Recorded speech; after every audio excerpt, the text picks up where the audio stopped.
So about a year and a half ago, there was a verse that jumped out in Ephesians chapter 1. It was verse 17, where Paul is saying that he was praying that the people would have a spirit of wisdom and of revelation and the knowledge of him. And you know how verses pop out? It's sort of like God is kind of wanting you to focus in on something specific in that verse.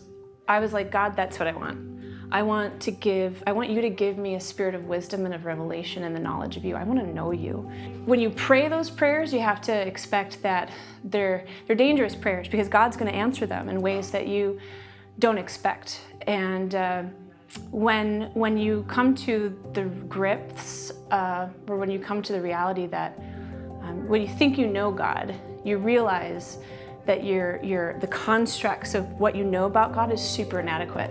So God faithfully answered that prayer, and he started to kind of guide me on this journey. And the first part of that journey, the first stop, is that he revealed that I had some idols in my life. And he was like, if you're gonna know me, if you're gonna approach me, if you're gonna want to enter into this maturity, you have some idols that you need to eradicate. You have some asherahs in your temple, if you will. There were physical items in my home that I had to remove. There was media, things that I was consuming without shame, television shows, movies. There were physical things like food, habits, things I was putting into my body that were causing harm to my physical body. And the scripture says our body is a temple. And then there were mindsets and priorities that needed to be adjusted and forsaken. And it took me on a journey of really purifying my life. And then God was like, and now I need to teach you how to pray. I need to teach you how to be in my presence, but silent before me. The scripture says, be still and know that I am God. I had to learn how to come before him, take on a posture, a physical posture of humility, and just be quiet. Because God was like, I want you, if you're gonna know me, I want you to know how to listen for my voice, to distinguish between my voice and other voices when I'm speaking to you. And so then the third step in this journey, which is the hardest step, because you realize you're coming with so many inadequacies. God was like, I need you to count the cost of what it's going to take for you to serve me. That conversation was a difficult conversation, because I had to come to grips with what I was truly willing to give the Lord in my life, the things that are precious, the things that are important.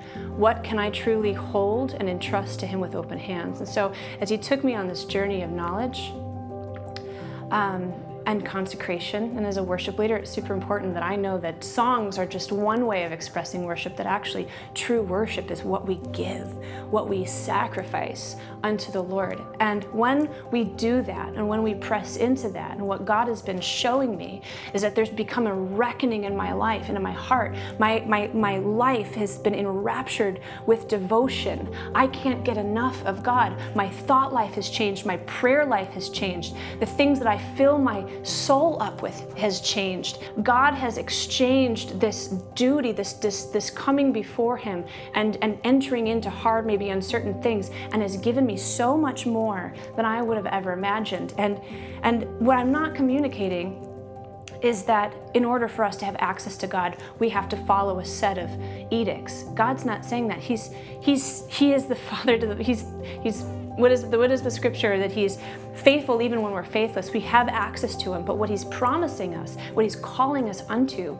is that he was wanting to teach us the mysteries of himself, of his will, and how much more blessing we have access to when we know him. So I encourage you, if this is something that you feel called to, if you really want to know the Father, take some time to evaluate in your life. Are there things that you need to eradicate? Are there idols? Are there movies? Is there entertainment? Is there things that you need to distance yourself from or forsake? Are there bad habits or priorities that you need to restructure? How's your prayer life? Are you coming to the Lord in the quiet, in the contemplativeness, the meditation, just allowing him to speak, spending time in the quiet and the stillness, and see how the fruit of that grows in your life, and ask God, what are the things that I need to give unto you? Help me, show me, guide me to a life of consecration. And I think about the woman, and it makes me think about the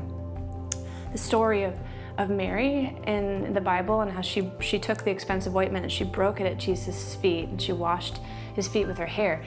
She knew exactly what she was doing. She knew the cost of that ointment. She knew the gesture, and she was unmoved by the cultural pressures and the judgments and the opinions of the men in that room. She knew exactly what she wanted. She knew exactly what she was doing. She was serving and exemplifying her devotion to Jesus. And that is my encouragement to you, and I hope it blesses you.